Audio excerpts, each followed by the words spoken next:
Warm greetings from the High 10. It is Everyday Shenanigans. Thank you for joining me. Hope you all had a safe weekend and happy Sunday to the chat and viewing audience. This is information relayed on the 2nd of November. I went into Google search to get up the latest information pertaining to this case because something was bothering me about the information I found yesterday pertaining to an accelerant found on her clothes by a fire analyst. And I'm going to relay all said sources. There has been no autopsy report revealed. Therefore, manner of death has not been revealed. But sources close to the case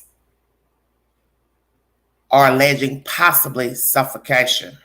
So I'm going to bring you different sources of said information pertaining to the death of Debbie Collier. If you need verification, the information is relayed in the video. Thank you very much. The growing mystery of a woman's death. It has now been nearly 2 months since Debbie Collier was found dead in rural Habersham County. The latest update from the sheriff's office was on October 4th when investigators released a video showing the Athens woman leaving the Family Dollar in Clayton. Collier's son now calling on the sheriff to resign. Zach Summers here with an interview you're going to see only on Atlanta News First. Yeah, Sean, Debbie Collier's son described his conversation with the Habersham County Sheriff as jarring and heartbreaking. He has since filed a formal complaint, is calling for the sheriff's resignation, and wants the GBI to take over the investigation. Terribly. Absolutely terribly. Jeffrey Bearden says he has little confidence the Habersham County Sheriff's Office is capable of investigating the death of his mother, Debbie Collier. We are learning more about my mother's case through the media than we feel like we are getting from law enforcement directly. Collier's partially nude and burned body was found on September 11th, a day after the 59-year-old was reported missing and her daughter received a nearly $2,400 Venmo payment with a cryptic message. There are a lot of people that I have a lot of questions for in Habersham County. Concerned about recent conflicting reports citing law enforcement sources, Bearden called Habersham County Sheriff Joey Terrell last Wednesday to ask for an update and address any potential leaks. And I said, these are leaks, these are things. What is your policy? What can you do? What actions can you do to try to help me understand if these leaks are truly coming out of your office? Bearden says Sheriff Terrell denied any leaks and snickered when he raised concerns over his family's safety throughout the investigation. To be honest with you, it emotionally broke me to have a sheriff who's overseeing my mother's homicide investigation laugh. The sheriff's office sent the following statement, saying in part, quote, "We can assure you that Sheriff Terrell, as well as all involved members of the sheriff's office, have nothing but respect and understanding towards the family, and that any misunderstandings regarding discussions related to this case are nothing more than just that, a misunderstanding." Well, if it was a misunderstanding, is there a reason why I haven't heard back from them in almost a week now? It's disgusting. The sheriff's office said it's incumbent on investigators to exhaust every theory of what may have happened to Debbie Collier. The agency said as soon as all requested information is analyzed, we can expect a full statement regarding the findings of the investigation. Rick? All right, everybody. That information was uploaded on the 2nd of November. If you need a source for the information, Atlanta News First, ANF, is the source of that information.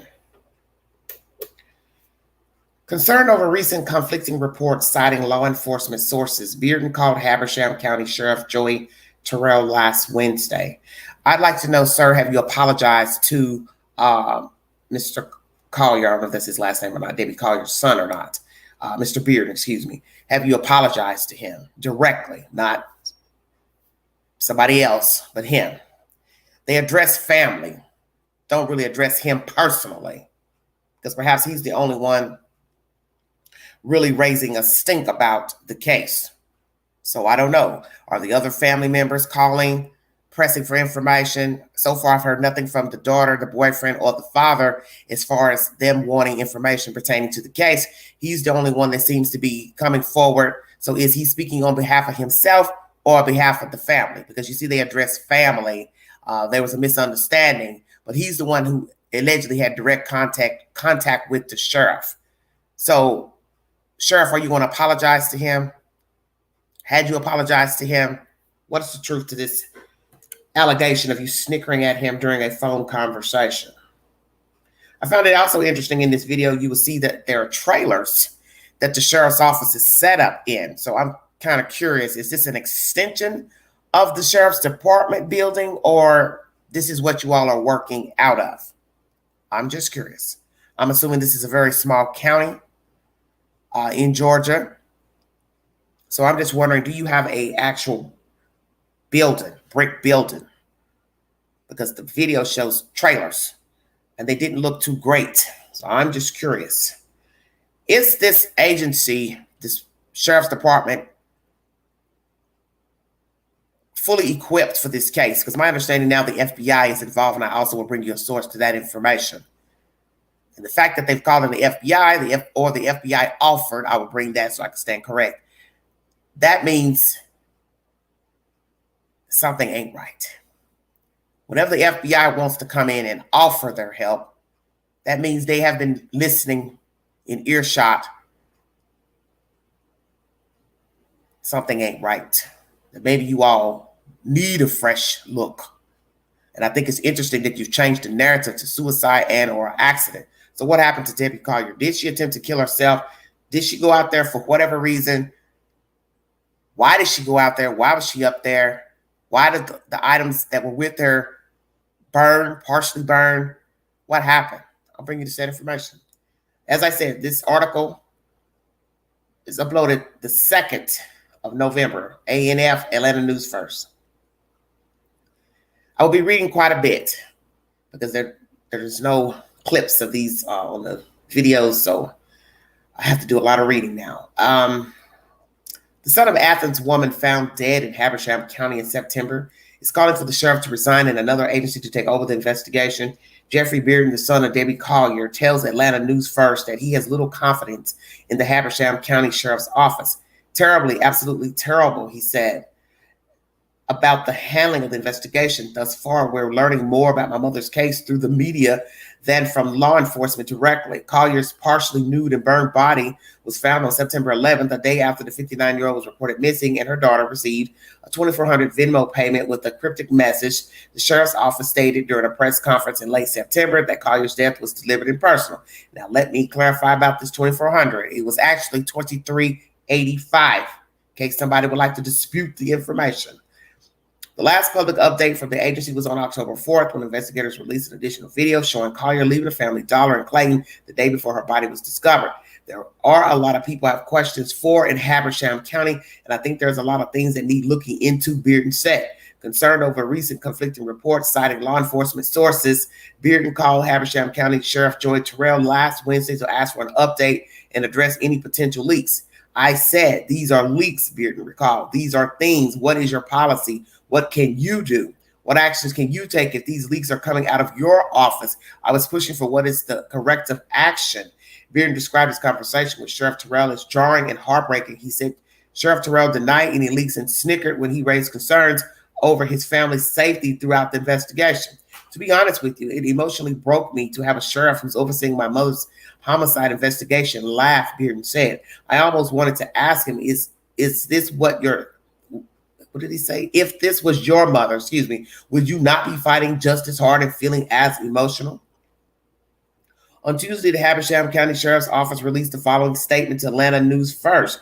We are certainly sympathetic to the emotional tension that the extended period of time taken to investigate such a complex and unique case causes the family seeking answers. We can assure you that Sheriff Terrell, as well as all involved members of that sheriff's office, have nothing but respect and understanding towards the family, and that any misunderstandings regarding discussions related to this case are nothing more than that,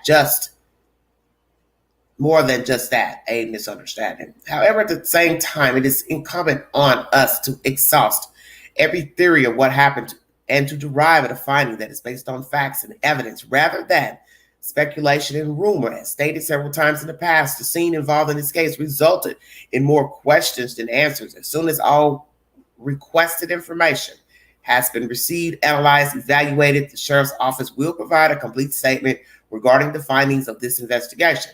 If it was a misunderstanding, is there a reason I haven't heard back from him in almost a week now? Bearden reacted. It's disgusting. Bearden said he filed a formal complaint with the Habersham County Sheriff's Office following his exchange with the sheriff, who he wants to resign and issue a public apology. So therefore, he has not apologized. Bearden also said he is in the process of filing a formal complaint about the exchange to the Georgia Bureau of Investigation. Wow. The agency he would prefer to handle the case moving forward. I just want a fair and transparent investigation, Bearden said, and I do not ever want another family to have to engage with an officer who clearly lacks the ability to empathize with a homicide victim's family. So is it true that he snickered? Is it perhaps that he laughed, not as in disrespect, but maybe puzzlement to where he was coming from? Because sometimes we do chuckle when we are amazed at the commentary that we're hearing. Maybe we're not in agreement with the commentary, so we chuckle like, okay, if you say so. And the son took that as disrespect to his complaints. He prefers that the Georgia Bureau gets involved, filing a complaint with them about this sheriff. We will see what happens. There's another video here.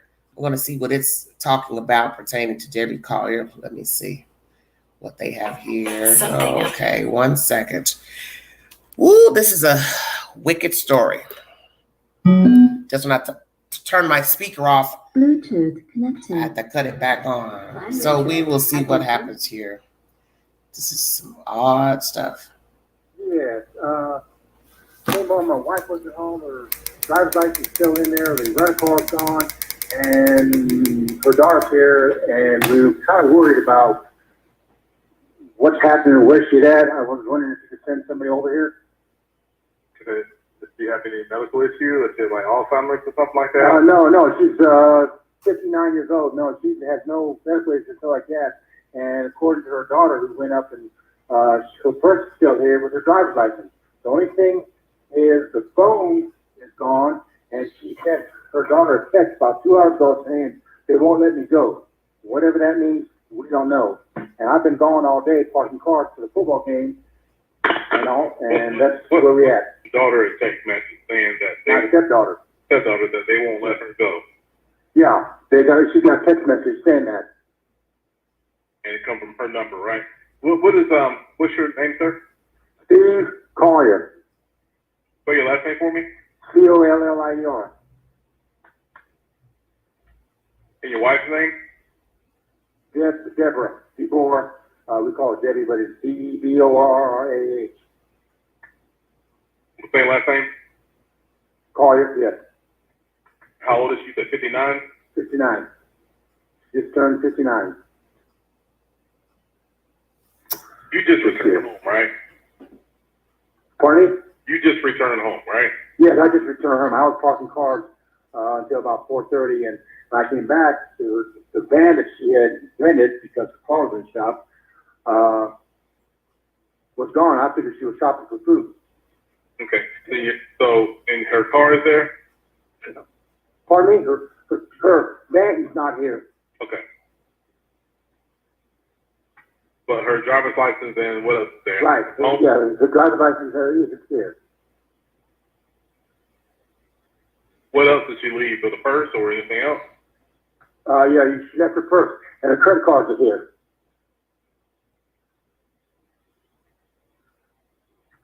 When was the last time she was seen? Well, I left at 9 o'clock. She was still sleeping. So, last night. I mean, she went to bed last night, and I'm there, and the van was here. So is your stepdaughter there though? I mean, did she see her today? Pardon me? Did your stepdaughter see her today? Wait a minute. You say your stepdaughter. Did she see her or? Say that again. I'm trying to control a dog. Okay, your stepdaughter, did she see her? No, nobody has seen her. I was probably last to see her last night. What time? You said 9 o'clock last night? Yeah, about 9 o'clock when we went to bed.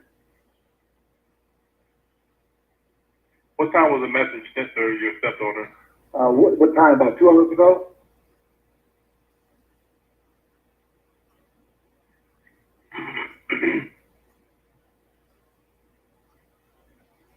About 2 hours ago? Yes.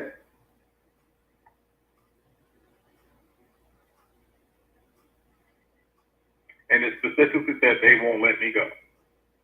Or, yeah, that's what the message said.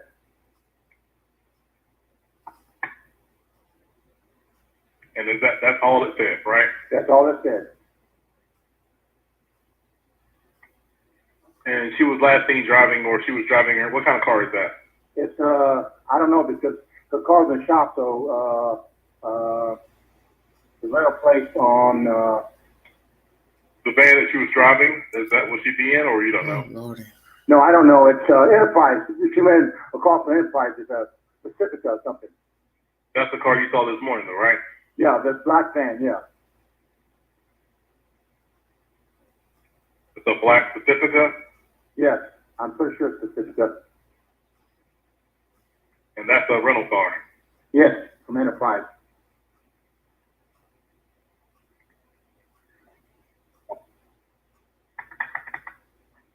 All right, I'm sorry. What's her birthday? Deborah, D-E-B-B-I-E, or the given name is Deborah. No, her birthday. D-E-B-O-R-A-H. Her birthday? Lord have mercy. I don't know what to think about any of this. Something white, female, black, female? very off. Pardon me? She white or black? White. How tall is she? About 5'5", How much she weigh? about 150, 145, somewhere around there. What color hair? Blondish. Same color as the person in the video. Oh my goodness. Would she be going to somebody's house, or? That's a good question. I thought she was out shopping for food. Her daughter came over with that strange message, and then went upstairs to her bedroom and found out that her driver's license is cut. Let me stop right there. Her daughter came over. So was she not living with them or not? She only been there a day. This would be day 2. So did she already have a place set up? Because one article says she was staying with the mother. Here he says came over with this message. That leads one to believe she did not live there. So wherever she was living, she came over with the message. The thing that got everybody talking and gossiping about this daughter and boyfriend is the obvious, the Venmo message. And what's disturbing here is all this stuttering, and he's trying to control a dog and he can't hear. Many people would be just kind of like, okay, walk off. The dog doesn't run the house, does he? So you have to chop up everything, because this story doesn't make any sense any way you look at it. You have a person who can't even engage in a conversation with the police. I'm trying to control a dog. As someone said weeks ago, so what? Common sense will tell you to walk off. The dog isn't human. Go in another room and make the call. Aren't you talking on a cell phone? Were you talking on a cell phone, landline? Just walk off, so you can concentrate on what he's asking you. Because you got to remember, this is being recorded. So we've got frisky dog. He can't hear anything that he's saying because he's trying to control a dog. He says here the daughter came over. Purse, credit cards left behind. See, you have to go back and remember all this stuff. So why would this woman go way up the highway without her credit cards? So that means she just carried a purse.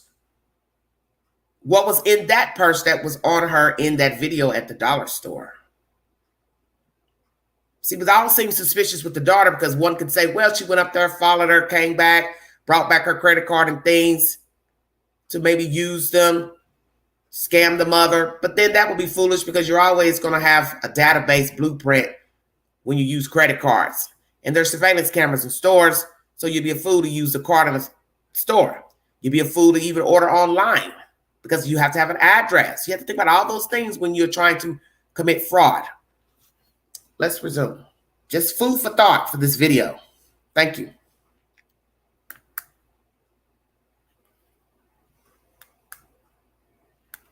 Well, I think my video then stopped. Sorry about that. Hold on, you guys. I don't know what's going on. Credit card's still here. Sorry. So that doesn't sound like her leaving. He said credit card's still there. Doesn't sound like her. Like I thought she was. She just shopped some food on Saturday. So she don't have any money at all with her or any other cars? Not to our knowledge. She has nothing. But she is her purse there? Yes. She left the purse as well? Yes.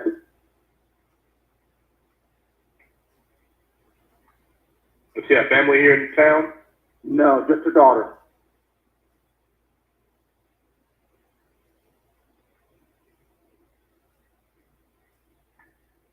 Have you tried to call the hospitals and jails to be sure? No, I didn't take a call in the hospital. Okay. Go ahead. Like I said, I got them on the way out there to see you. Okay. Go ahead and call both hospitals at St. Mary's and just check with the jails as well to make sure. And we'll have somebody come out there and talk to you. Okay. Ask Clark, can we please? Can I speak with Colonel Johnson? Okay, I don't have a Colonel Johnson. Okay, he just called me. I have some more information for him, and I just wanted to get it to him. My name's Amanda Bearden. Okay, all right, hold on one second. I talked to you earlier. Yes, Sergeant Johnson, we have to talk to you. Hold on. Sergeant Johnson, I'm sorry. No, that's okay. Just lots of Johnsons around here, so I want to make sure I got I get it. You just need him to call you back? Yes, ma'am. I thought about it, and I have her iCloud information. I know that and correct me if I'm wrong, but if the phone is turned off, it would still track her. But I do have her. I've got her Apple ID and what I thought was her password, but the password isn't working. I don't know if y'all have technology or whatever, but I do have. I don't know. I mean, you know. All right, hold on one second, okay? Maybe take a copy that. Okay, thank you.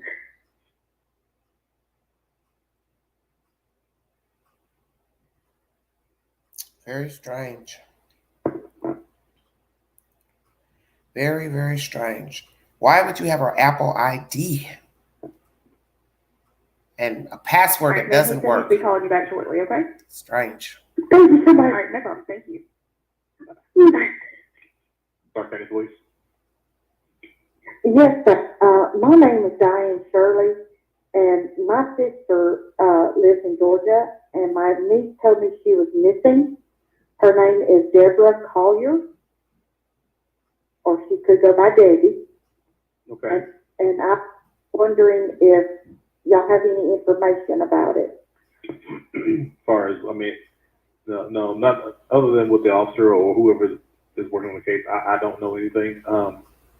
Where does she live? You know? All I know is, I'm sorry, I don't know her address. Collier. Okay. Collier. Yeah, I wouldn't have any information. When there's something, You all don't find this strange as well. A sister's calling to get information and she doesn't even know her sister's address. So one would say, are you all really not that close? Did you just reconnect? Because if you've ever visited your family, you'll remember the address. We're in a day and age now where people don't remember telephone numbers only because they talk to a lot of people really via messaging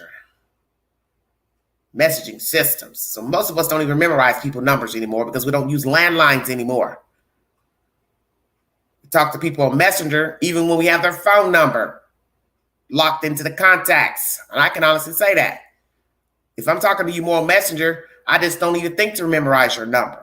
It may only be familiar if it rang in and I didn't have your name attached to the number. Oh yeah, that's such and such caller. Everybody in this story it just seems strange. And I understand that sometimes they have nothing to do with the crime, that their actions may seem peculiar at that time. And that's what's happening here. A sister calling in, but she don't know the address of where her sister lives. The father is too busy fumbling around with a damn dog. The guy is asking him questions. He can't even answer because he's worried about a dog, which is very peculiar. Then the daughter's calling, giggly, maybe nervous. worrying about an iCloud account, which is still strange to me because you should know that the car she was in would have tracking, especially if it's through a rental company. They're going to track those cars as not to, to recoup a loss of if it's stolen, fraud, so on and so forth. But a lot of strangeness with these entities. But so far, investigation says these people have been removed as having anything to do with the crime. The narrative has changed. So you're entitled to your interpretation. But when things start to change, such as a narrative, even without an autopsy report reveal, it starts to make me wonder if the people investigating are qualified. Are these people at Habersham qualified to investigate this case? Because if not, you've wasted precious time with this crime, especially if indeed we find out it is a murder and you got it wrong again. So I don't know how to interpret the case at this point because I lean on what the investigators say. Not gossip, not rhetoric, not Facebook posts, not the Illuminati, not conspiracies, what the evidence shows and what they gathered. And any type of pings, data, evidence, surveillance, CCTV, so on and so forth. I don't deal with all that other crazy stuff. And right now, I can't trust these people only because you're supposed to be a professional to know when to speak and not to speak. If you don't know that, then you should not be investigating crimes. Because if you were not for sure that this was a targeted, intentional, homicide, murder, whatever, you should have never said anything. Because that's what got all the gossip started. And you should have never revealed the Venmo. And I also find it suspect that the daughter didn't call in to the police as soon as she got the Venmo message. That was critical. That was critical. Because one, you could have called in the police. Hey, I've got this message. I think somebody's kidnapped my mother. We don't know where she's at. Hey, she's got a rental car. Boom. Enterprise. You know where she got the car. You should have called Enterprise. Hey, we need you to track this car immediately. I've got a message from my mother. We think she's been kidnapped. They've been Johnny on the horn in the computer trying to track that car. Bingo card. This is why all that looked suspicious with the daughter. 2 hours. That's a long time. Considering the woman has gone way out of the area to go God knows where. Nobody even knows why she's up there. Her husband, family don't know where she's at. And you waited 2 whole hours. That's pivotal in this case.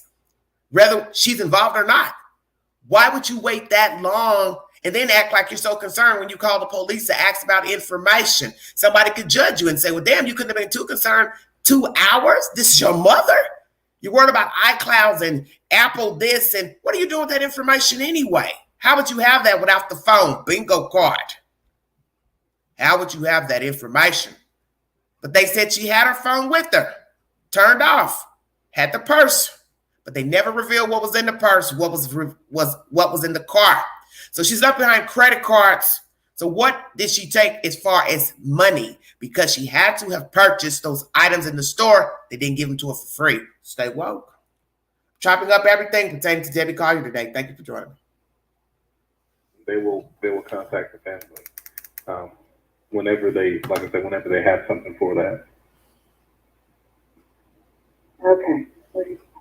All right. We're just not getting information, so I'm just. Yeah, I'm sorry about that.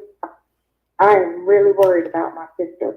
Okay. And you know what do you have any information where she might go, or do you have anything to add? Well, from my niece, she said that she was in an accident about a month ago, and she was, on the road. She was following this truck, and this truck lost a paint can, and the paint can hit my sister's car, and the paint went everywhere.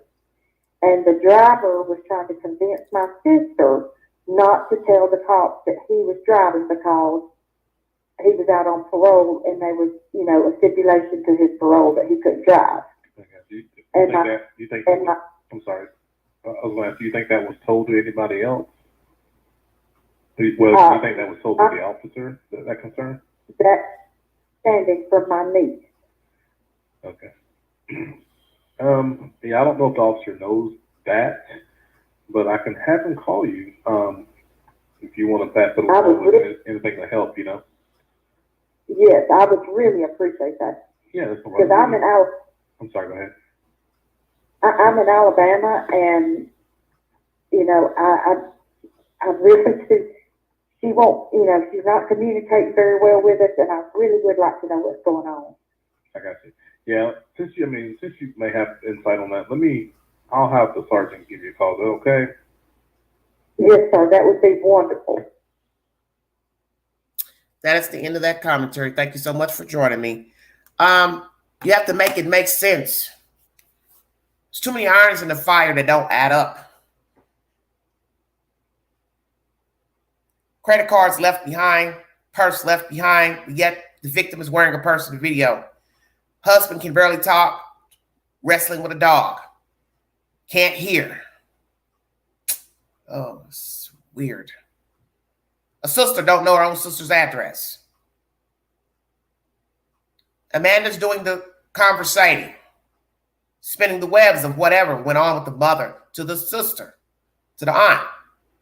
But then she goes on to say, well, she's not communicating well with us. Well, what the hell does that mean? See, this is why you have to go back to the beginning of the story.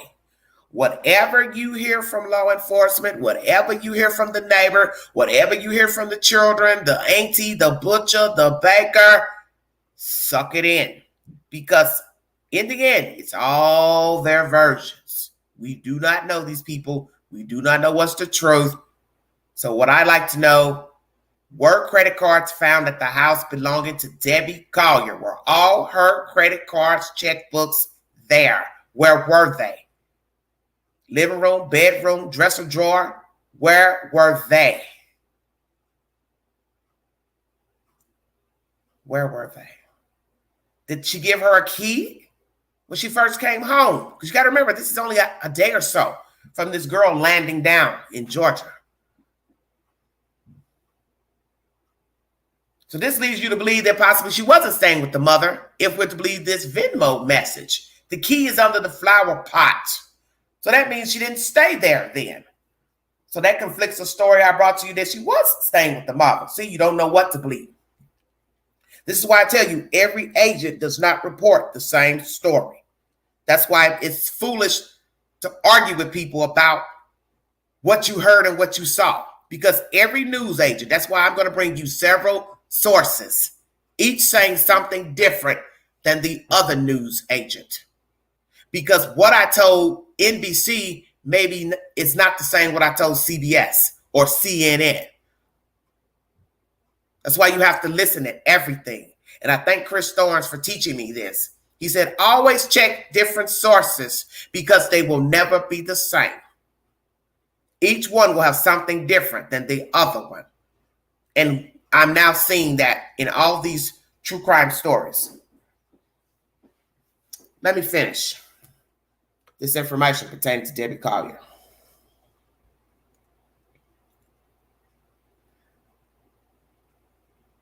This is the son where he was going on and on, talking to the sheriff, basically saying it was disgusting how he felt he was treated.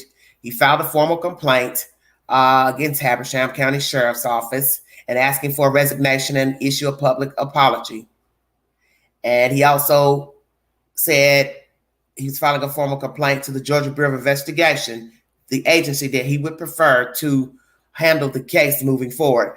I just want a fair and transparent investigation, Bearden said, and I do not ever want another family to have to engage with an officer who clearly lacks the ability to empathize with the homicide victim's family. This source is by Atlanta News First, uploaded November, first published on the 1st and then updated on November 2nd. As you see, we're a few days into the week. There have been no new information to my knowledge of manner of death. I will bring you commentary that says no autopsy report has been rendered. So as someone said it was inconclusive, that is not true because no autopsy report has been brought forward pertaining to the death of Debbie Collier. Thank you for joining me. Okay. Atlanta News First was my first source. Let's go to News Yahoo.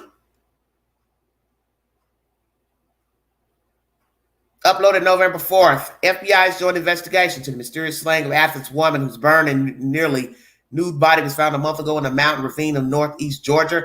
Habersham County Sheriff's investigators said the investigation is very complex in nature as they do not have suspects or motive in the death of 59-year-old Debbie Collier, whose body was found September 11th. The FBI offered its help. Repeat.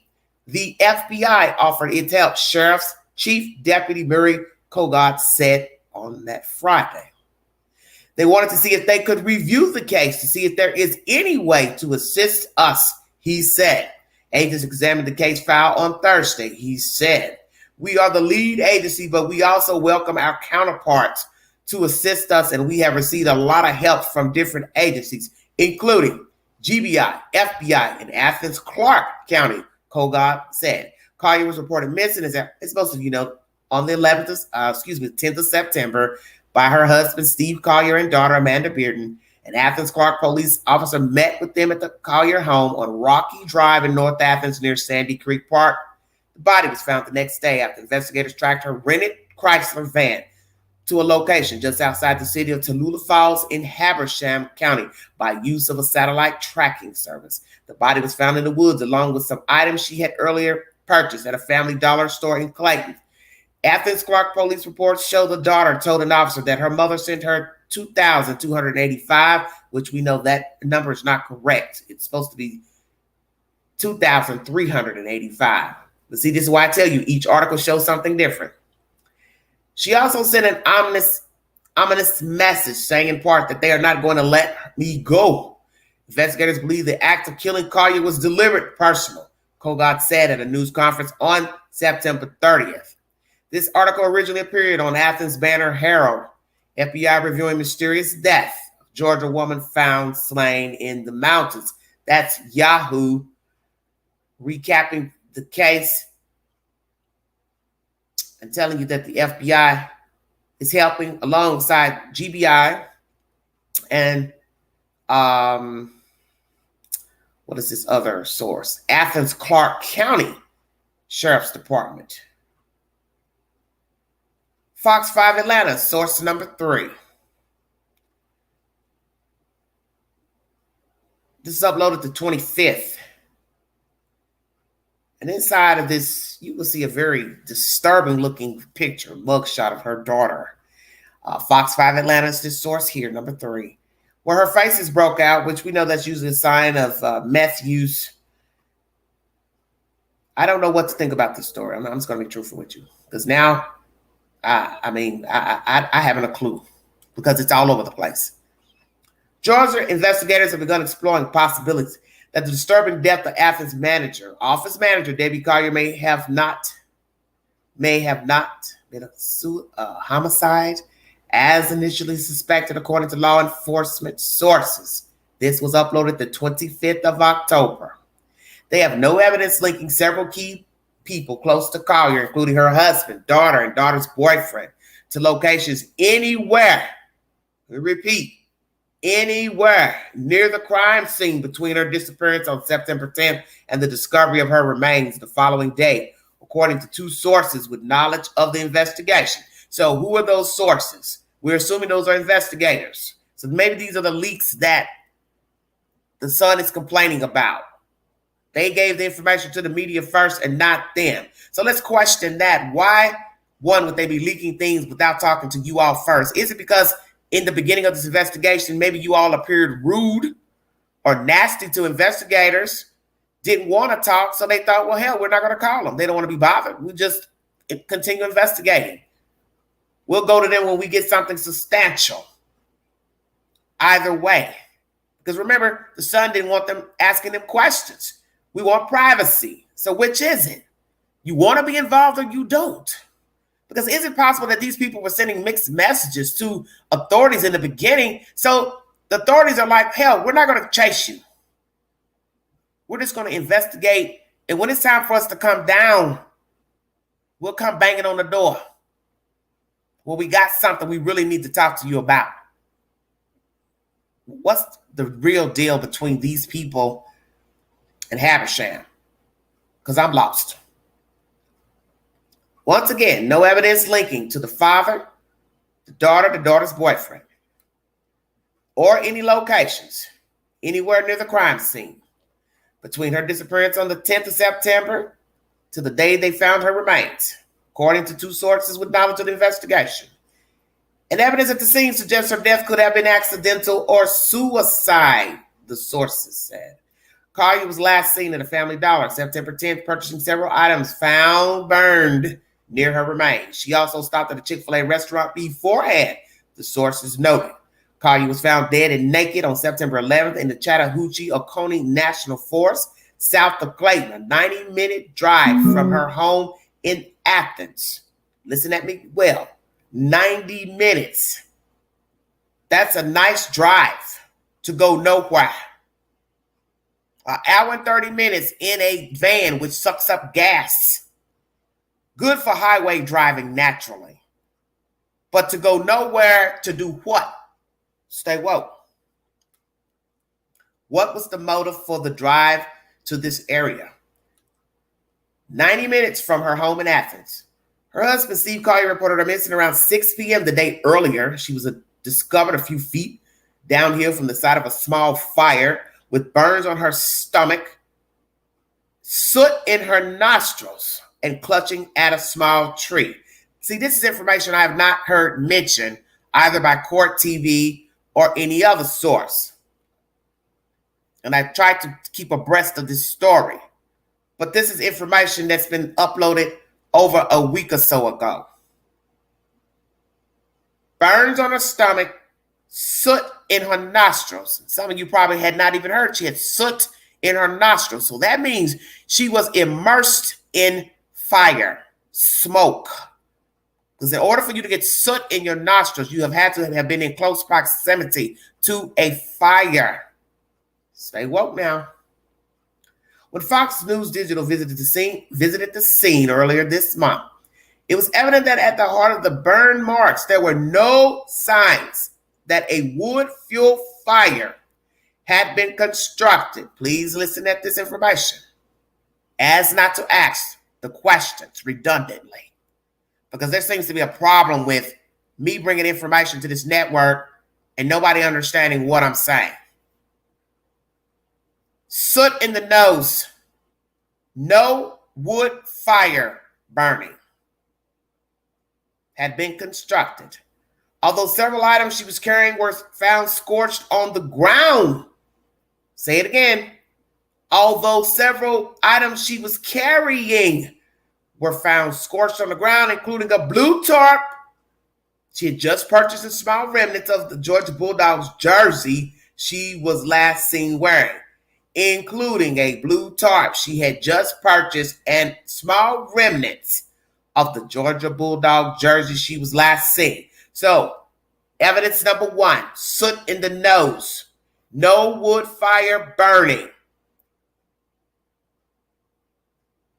Items she bought from the store were found scorched on the ground, including the blue tarp and remnants of that jersey. So that leads one to believe she or someone set the tarp on fire, jersey on fire, and items bought from the store. So when you go into the theory, kidnapping, this and that, no kidnapper is taking those items out of the car down to a ravine to kill you. Why do they need those things? Because you know there's many ways to kill a human being. Why do I need to take the stuff you bought from the dollar store down to the ravine? I mean, I'm not trying to be funny, but that would make no sense. Hey, yeah, let's grab the stuff you bought from the dollar store. I'm going to kill you, so grab that bag. We're going to need that. Because if it's a spontaneous kidnapping, carjacking, they ain't got time to be looking through the car. Grab that. Grab the McDonald's bag. See where I'm going? This sounds personal, deliberate to the victim, not to an outsider. Not to an outsider. Because if I'm jumped in your car, carjacked you, I don't think I'd be focused on a dollar bag, paper towels, tarp. For what reason? Because if I'm going to take you out there, nobody knows I'm out there with you. Nobody knows you're out here. So I'm going to do whatever I want to do to you. I don't need a tarp. I don't need paper towels. I don't need a lighter. Stay woke. Because nobody knows that I know you. Nobody knows that I'm here, and nobody knows you're here. Allegedly. All right, where were we?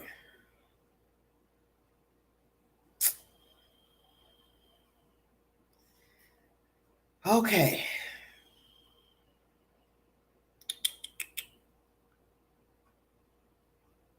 Once again, accidental suicide. Last seen alive at the Family Dollar, September 10th, purchasing items. Found near her body. Found burned, rather. Several items found burned near her remains. Also stopped at a Chick-fil-A beforehand, sources noted. 90-minute drive away from her home. Just recapping everything. Jersey. Part of the jersey was burned, not fully. Remnants, it says. Including a blue tarp as well. No wood fuel fire had been constructed, although several items she was carrying were found scorched. The missing person report came after she sent a bizarre Venmo payment to her daughter, Amanda Bearden, of almost $2,400, along with the cryptic message, "They are not going to let me go. Love you. There's a key to the house and a blue flower pot by the door." The sum Bearden received the day her mother went missing is very close to the amount Bearden's living boyfriend, Andrew Geigerich, owed in probation fines, sources told Fox News Digital earlier this month. The math, they said, could be thrown off slightly by additional fees. 2 days after Collier's disappearance, her daughter, Amanda Bearden, and boyfriend, Andrew Geigerich, moved back to Athens from Maryland, where they had been living with her brother, Habersham County investigator George Case, and previously told reporters. Geigerich told Fox News Digital that the couple had no involvement in the crime and that they were scared themselves, sleeping behind barricaded doors as the case remained unsolved. Another suspicious commentary. Why would you be afraid? Who are you afraid of? You're afraid of what and whom? Do you know something about the woman's death or not? You're not involved. They've now removed you all as suspects. But at that time, why would you be afraid? Is it because of all the rhetoric on social media? You thought somebody might exact a crime against you and Amanda as culprits, suspects in this woman's death? That's still crazy. You know you didn't kill somebody, so why would you fear for your safety? Were you receiving threats? Threats from the family, perhaps? Interesting. Was somebody in the family threatening to harm Amanda and the boyfriend? That's why they were afraid. And why did you leave Maryland? I'm curious. We're going to get to that. Because the brother is going to bring you commentary that he was suspicious of his sister's acquaintances. Not that he thought his sister killed the mother, but her acquaintances. They woke. Scared themselves, sleeping behind barricaded doors as the case remained unsolved. Authorities have not yet released the autopsy report, toxicology results of her official cause and manner of death. On Friday, the local radio station WCHM reported that an unnamed ranking member of the Habersham County Sheriff said it would be a good assumption the detectives were no longer focused on Collier's immediate family in connection with the investigation. John Kelly, a criminal profile and psychoanalyst who has been following the case, said there are a few questions he'd still like to have answered. Why she drive up there? Why try to pull herself up after she'd fallen down a hill in the woods, he said. She looked like she was getting ready to go tailgating, dressed up to have fun, not to kill herself. Well, and who are you? John Kelly? Come on. People usually have clothes on when they kill themselves. Come on now. I don't know the exact number of people found dead from suicide naked, but most people found dead from suicide did have on clothes. And maybe she was reaching up because she was still alive, trying to pull herself up. from falling. Duh. Anyone with information on Collier's case is asked to contact Habersham Sheriff's investigators, Kel Garrison, George Cason at 706-839-0559, 706-839-0560. Fox 5 Atlanta is this source number 3, where we now hear she had soot in her nose. Partial jersey burn, stomach burn, remnants from what she bought at the store burn, and no wood fuel fire. So that means no fire was set. Just the stuff she bought. That's the way it's looking. So who set that stuff on fire? I'll wait. That stuff she bought at the store burned with her stomach and her jersey. And many of you would say, well, that's a terrible way to kill yourself. Well, killing yourself, period, is terrible. How about that?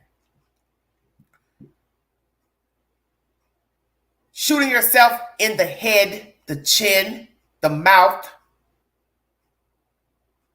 That doesn't sound delightful to me. Cutting your wrist sounds painful. Cutting your throat sounds painful. It all sounds painful to me. And what's even worse is if you're still breathing. How about that? And you're bleeding out. Sounds wicked.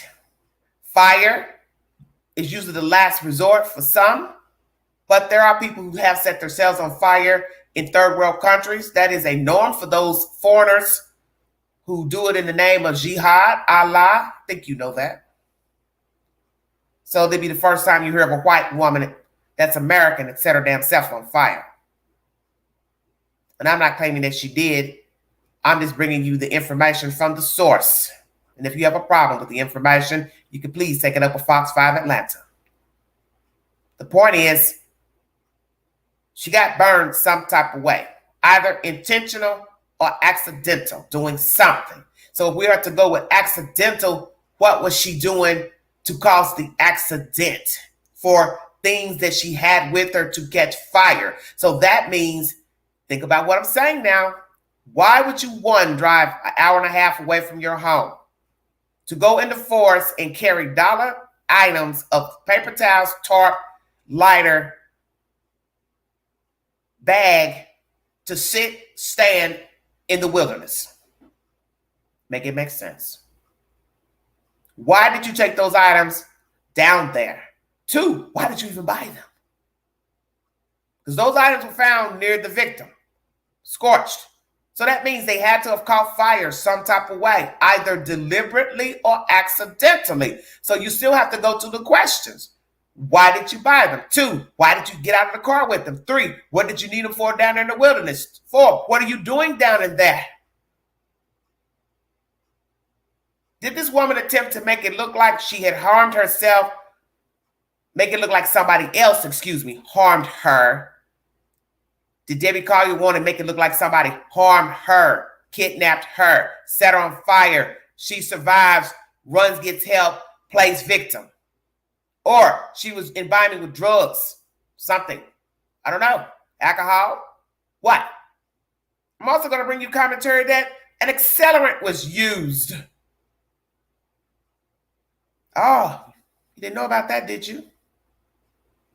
So now the plot thickens. Soot in the nose. Items scorched. And an accelerant used.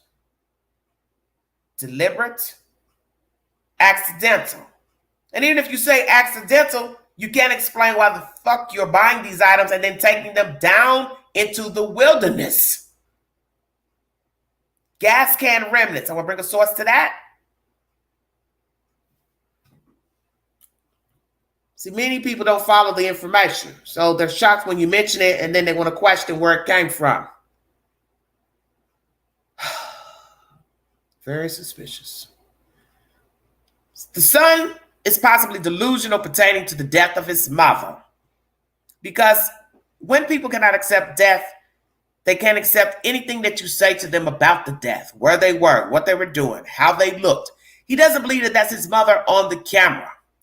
So, well, who was it? Because we know it wasn't your sister. Your sister is heavy set. Your mother is not. And that was a thin-built woman from at least waist down. Smaller arms. Your sister is a plus-size female for her height. So we know it wasn't her. So, Mr. Bearden, who do you think was that on that surveillance camera? I'm curious. Wild looking blonde hair like your mother. Your mother has straight, coarse hair. So funny she would find a doppelganger to go into the dollar store driving her car. Yet it's her body found at the scene with the same items on. Stop the bullshit.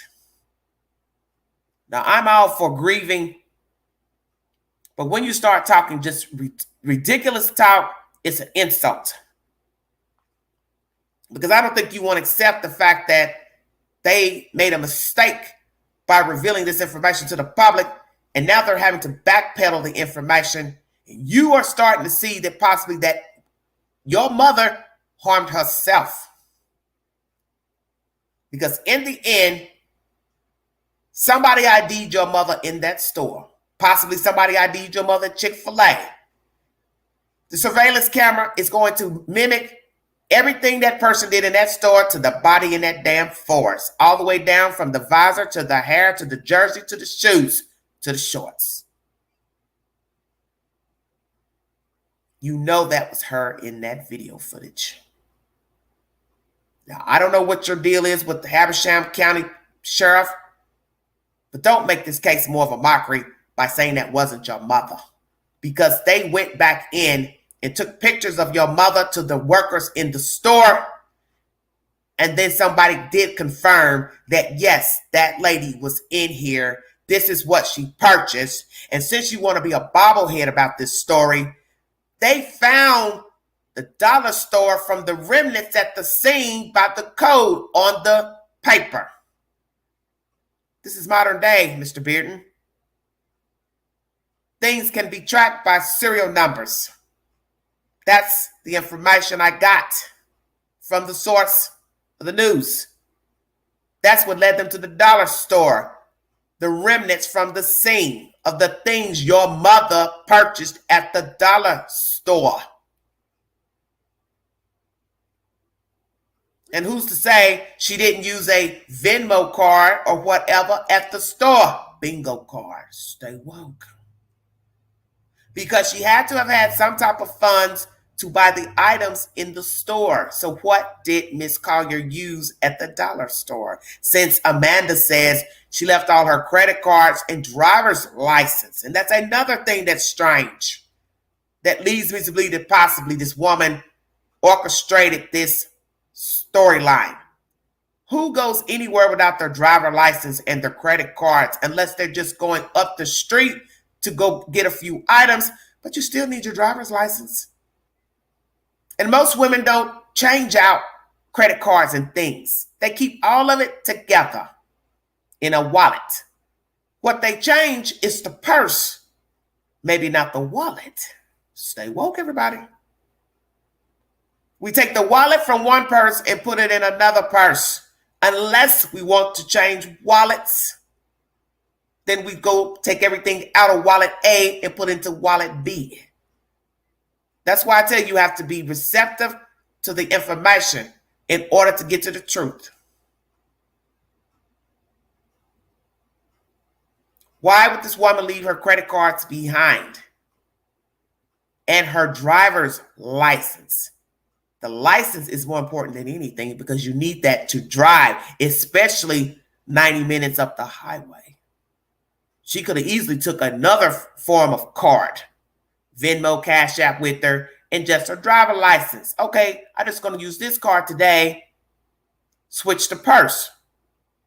That's when this daughter looked suspicious. Maybe she was involved. Maybe they trailed her, found her, brought her stuff back. As not to get a positive ID on the victim. I don't know. But now they've been removed. So what happened up there? Debbie Collier's son reveals his suspicions over Georgia mom's mystery death. New York Post is the source. The son of Debbie Collier, whose mysterious death has baffled cops after she was found naked, partially burned in a ravine September 11th, has said he's wary of the people his sister, Amanda Bearden, associated with before his mother's death.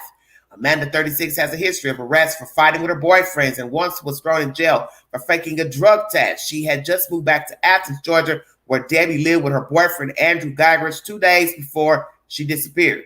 Her brother, Jeffrey Bearden, said to 11 Alive, "I do not think my sister has the capacity to hurt my mom. She was my mom's lifeline, but I don't trust the people that my sister hangs out with, and that's my concern," quote unquote.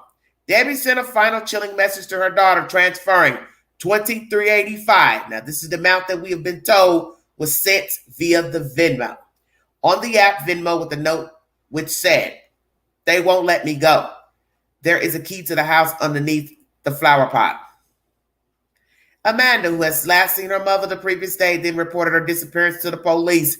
"I've never seen my mom Venmo that large amount of money, so no, that's very out of character for her," Jeffrey said.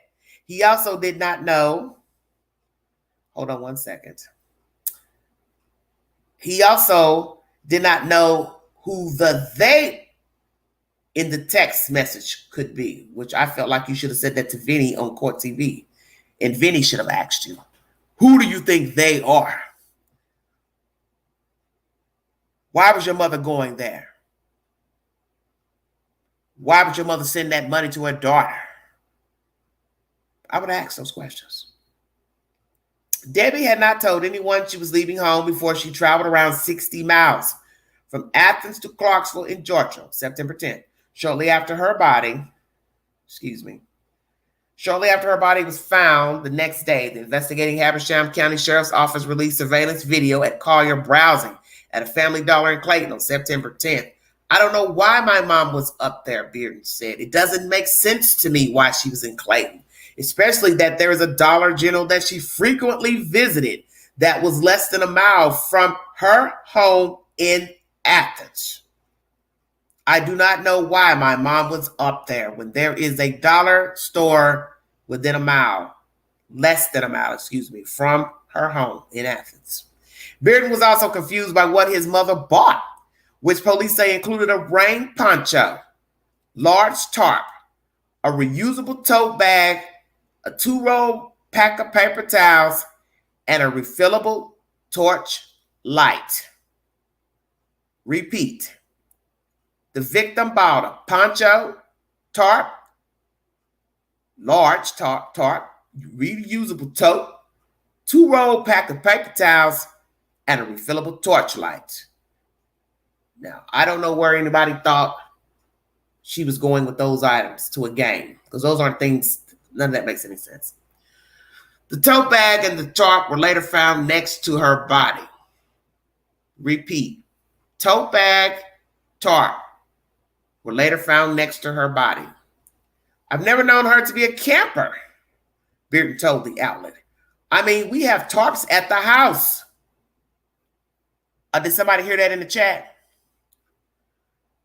I've never known her to be a camper. I mean, we have tarps at the house. My stepdad works in construction. I found about 20 to 30 reusable bags at my house. She was very green. She had a bunch of those. Now. What about that? Tarps already at the house. Reusable bags already at the house. So why would Debbie Collier go spend money on things she already had at her house? She was very green. She had a bunch of those, quote unquote. Bearden went on to say he doubts that the person in the surveillance video is his mother, his actual mother, "I have a lot of concerns about if that was my mom in that actual video because that doesn't actually appear of her posture," he explained. Although the Habersham County Sheriff's Office has not released the names of any suspects, they previously confirmed they believe Debbie's killing was personal and targeted. Bearden said he has received little communication from the Sheriff's Office and previously posted on Facebook claiming that they snickered as his request for an update late last month. Local news source, the Northeast Georgia, recently reported an investigator from the department expect the case to be solved soon. We have made very significant progress and are close to a breakthrough, Colonel Murray Kogod told the paper. As for his mother's killer, Jeffrey had only one chilling message. I'm not going to stop until you are in jail or on death row, he reassured. Okay. So Jeffrey believes, well, I don't know, she's been murdered. But Colonel Murray Kogod thinks the case will be solved soon. There will be a breakthrough. If you need verification for what I just mentioned to you, the New York Post is the source. It was uploaded November 2nd. Let me see if I can play some commentary pertaining to this information. Thank you all so much.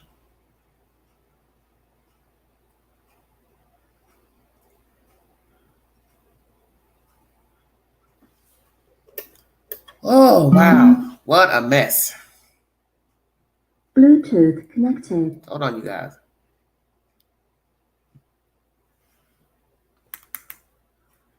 Well.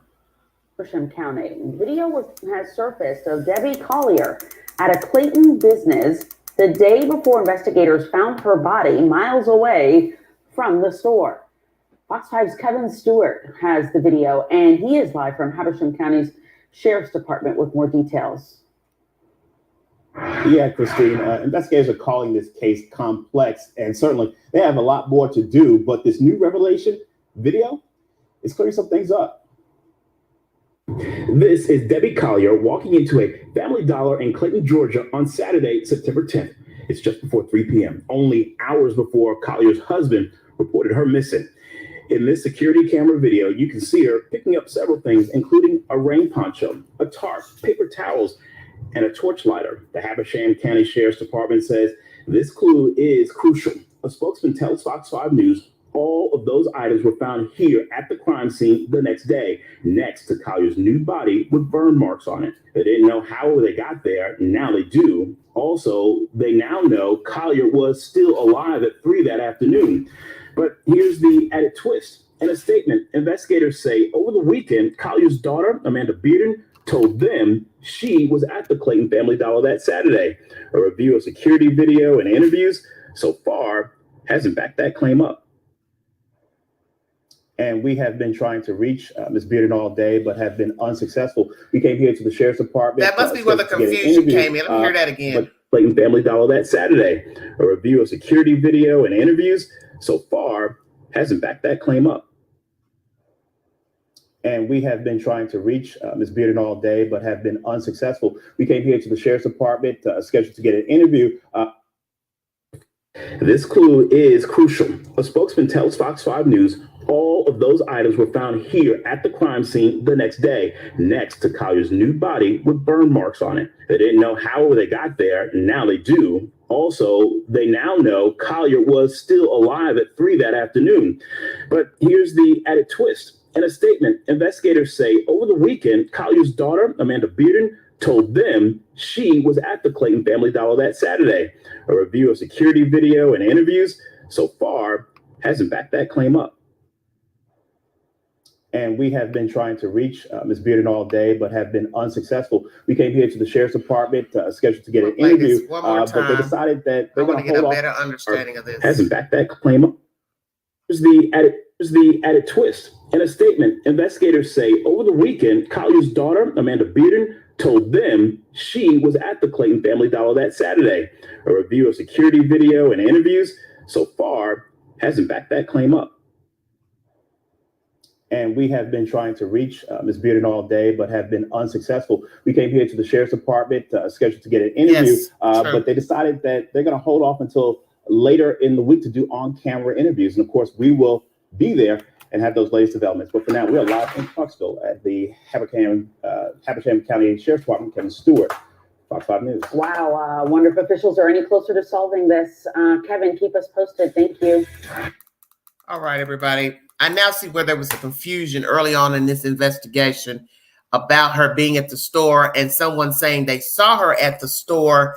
Maybe they got it confused that they saw the daughter, but this is where it gets tricky and questionable. This reporter couldn't reach her for commentary pertaining to that, her being at the store, and there's no verification that the daughter Amanda was seen at the store. So it makes you wonder, why would you implicate yourself as being at the store unless you were near the store and knew that you could be identified in this case? See, I never heard this information. I only heard the information that somebody thought they saw the daughter there.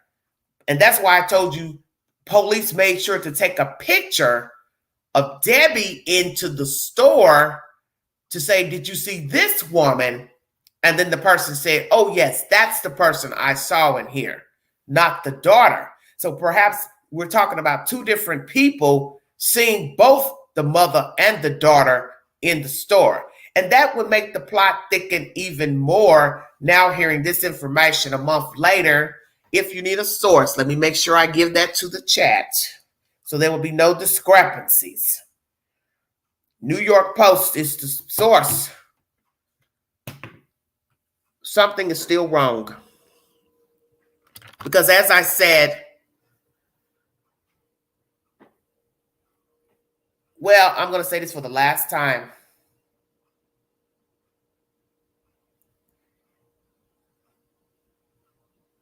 Oh my God. The police took her picture into the store. Somebody ID'd her as being the woman in the store. The point of the story is, why would her daughter implicate herself as being at the same store? Because now they say we have evidence that no one in the family has been in the vicinity of this county to their knowledge. So why would the daughter say, well, I was at the Clayton County dollar store? Well, why would you be way up there at the dollar store?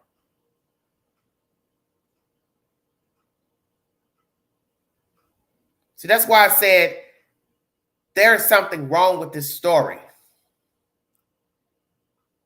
Because this back and forth, somebody obviously saw that daughter there. Because now you have this reporter saying, the daughter said it out of her own mouth, not somebody saying, I saw the daughter. Because how would somebody know that's her daughter if they never knew her daughter and never knew her? She's not even near her house for somebody to say, I know any of them, unless they've been in that store before September 10th.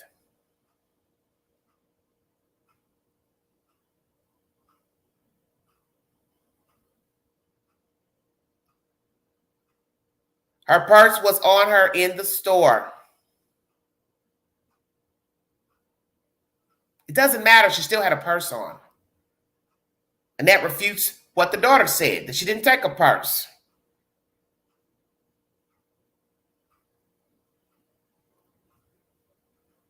The point is, something is off with this case, and I do not know if these people are qualified to investigate because it's too many discrepancies. Because early on in this story, the daughter's name came up at that store, and I never understood where that came from because I don't listen to gossip. So now here with a source, a reporter is saying, the daughter said she was at the store in Clayton County. They tried to reach out to her, but got no response. So why would you now not want to respond to something that you told in the first place? What were you doing up there? That's why there was a discrepancy in the beginning of the story that somebody said they saw her.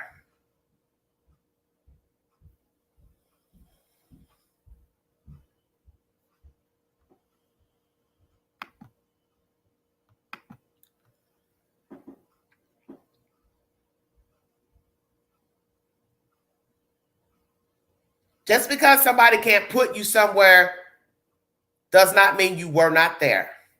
If you are clever enough to cover your tracks, one, you will stay out of the visual of camera, so you think, hope. 2, you won't carry your phone. Asked to track your movements. But I always wondered why somebody thought they saw the daughter. I never dwelled on that because I never heard it again, so I didn't dwell on it. But now, fast forward, this is the New York Post, and this was just uploaded a few days ago. Why is this reporter saying this? Because somebody told it to him. That's why I always keep trying to tell you all. The bickering back and forth about what somebody said, well, obviously somebody said it.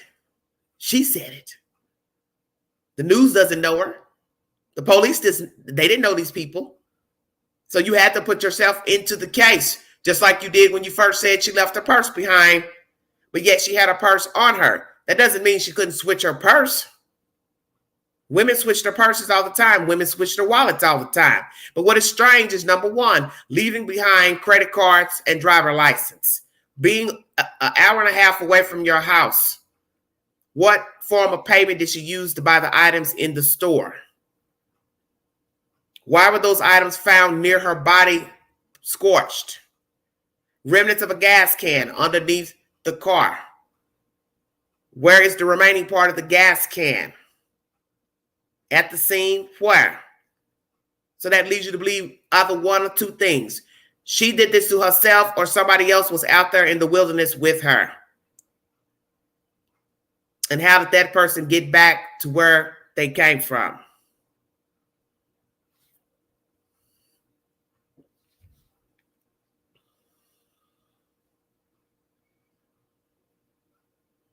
This is a very troublesome story. Because now the narrative changed by LE, who now say they believe the woman was an accident. And I also have information pertaining to the death being possible, suffocation. Make sure I bring that information too. I don't understand anything that's going on here.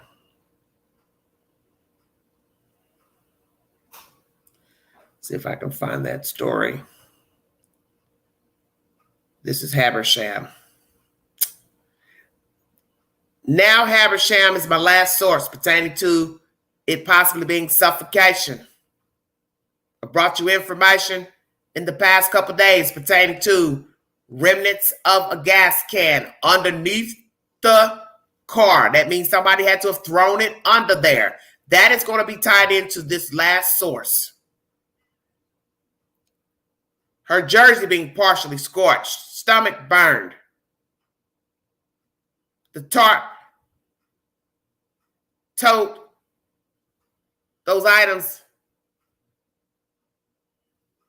near her body. No wood burning fire was found.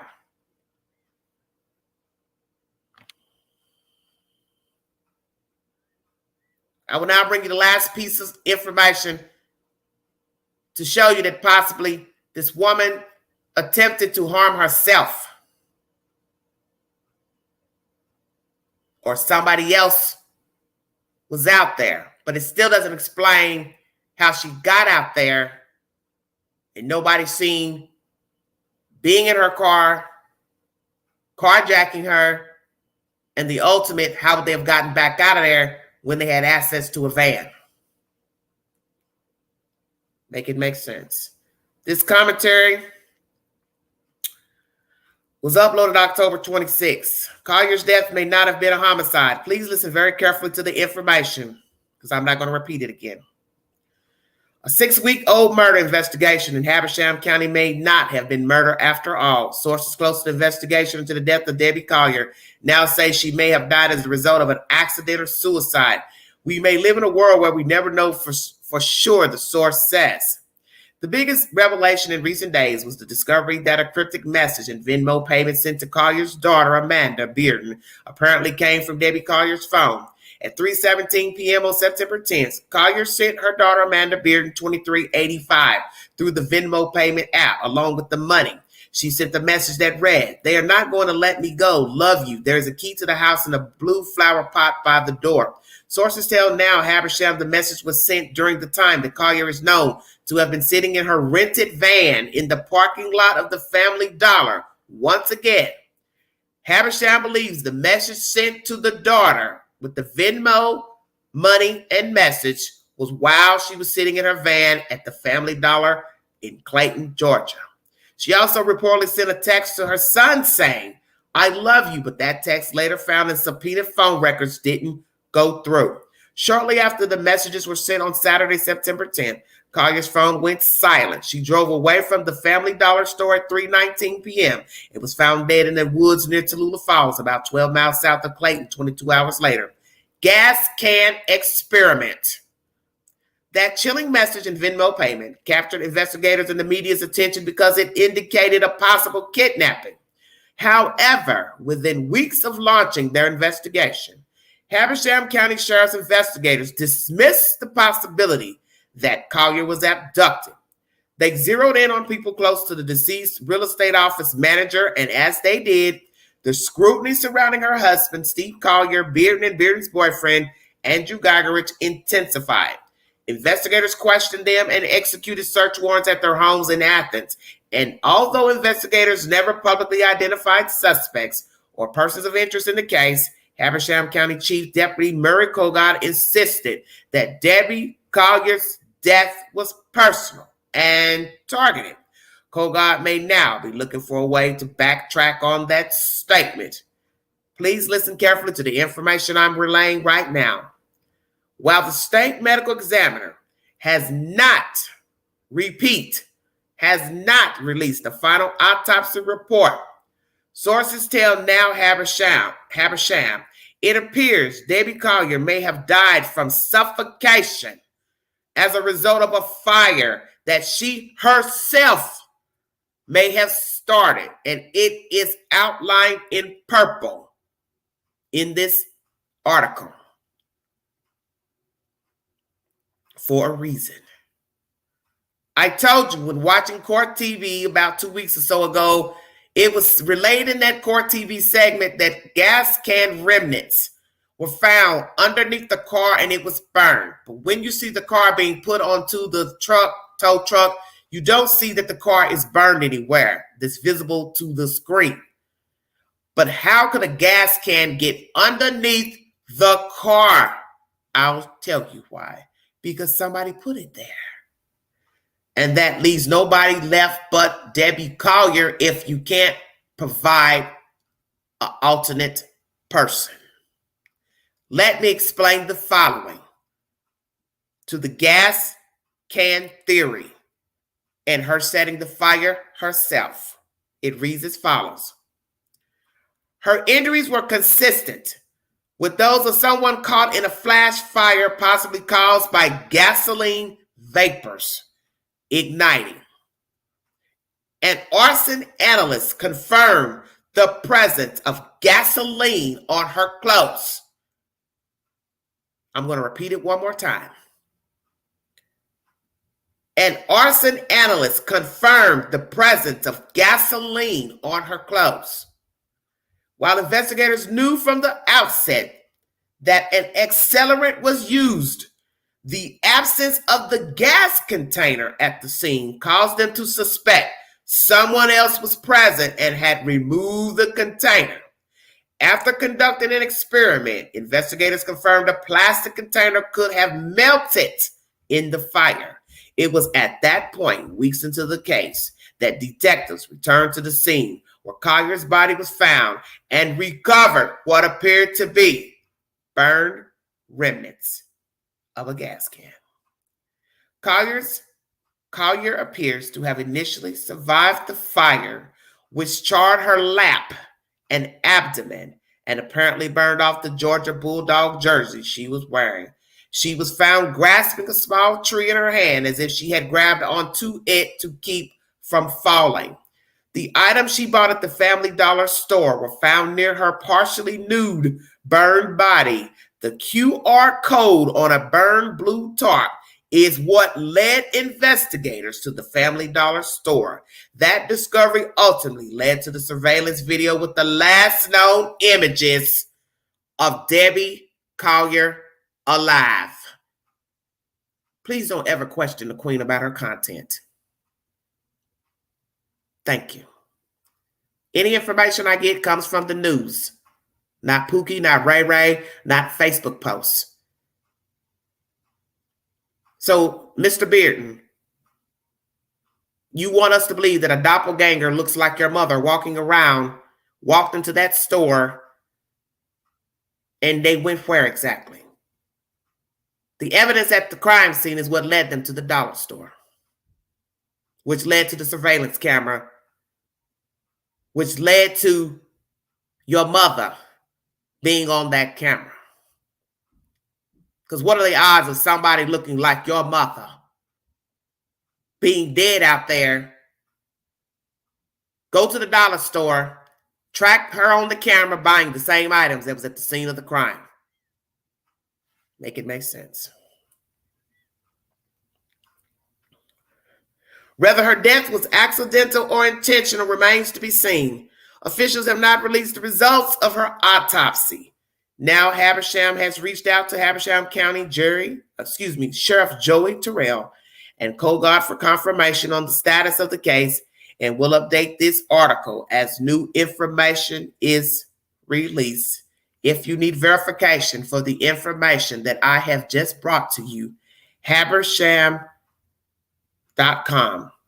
Now Habersham is the source of this information. This is the very reason why you cannot put out information to the public prematurely if you do not have confirmation of manner of death. Because now you've had to backtrack and assume that this woman died accidentally or on purpose. The suspicious part of this story started with the Venmo account and the text message, naturally. And then that came all the sleuthing and backbiting and running and snooping through people's background checks, which brought us to a lengthy past pertaining to the daughter and the boyfriend. You now have commentary showing the son saying he's suspect of her friends, the sister. Her taking too long to call the police when the message went in, suspect. But yet, nothing has linked these people to the crime as of yet. Narrative has changed. No homicide. All this was done deliberately, perhaps. Her setting the fire, or she was doing something that made her get these items on fire. But you have to use deduction in a story to make it make sense. 1, why was the victim up there? 2, why did she buy those items? 3, why were those items found with her? 4, why were remnants underneath the can, but you can't find the can? 5, suspicions that the can burned in the fire. 6, there was no wood burning fire. So that means the items that were with the victim were set ablaze. 7, why? 8, who else was out there? 9, was it just Debbie Collier? 10, was this an attempt to kill herself? 11, attempt to make it look like somebody had assaulted her.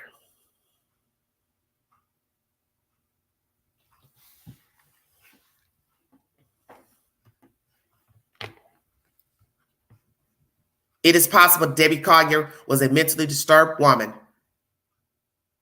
and everything else just appears grainy, suspicious, because of the behaviors of the people on 911 calls, fumbling with dogs, stuttering, calling, asking about iClouds and this and that. Daughter immersing herself because she's an addict. She doesn't know how to talk. She doesn't know how to conduct herself. She's all over the place. But all in all, it could be just Debbie Collier was unhappy, bipolar, schizophrenic, not well, some type of mental disorder. Or 2, very lucid, knew what she was doing, planned this whole farce, and wanted to get attention. And this was her way of getting attention. Now you have to ask yourselves, what other behavior has been exacted by Debbie Collier? Can somebody affirm that Something has happened in this woman's life that mirrors what took place in that forest. That is why possibly nobody has come forward to speak, because they are afraid to taint the victim as a bad person, to implicate anybody that they think could have actually harmed the victim. 3, misdeeds of the victim while living. What is the truth? Did Debbie Collier exact a faux crime out there in the wilderness, asked to seek attention, and instead of her trying to come out of there partially burned up to get attention, make a fake 911 call, to have people feel sorry for her, she ended up dying alone out there in that forest because she was unhappy, thrill-seeking, miserable, lonely, affection-starved, attention-starved, not well, not right. Yes, perhaps it backfired. If you'd like to donate to this great network, $McGandy129 Cash App. Thank you for your time. Have a prosperous week. If you see something, say something. Be a part of the solution, not the problem. Mind the children. Thank you for your time. God bless all of you. This is Everyday Shenanigans. Thank you.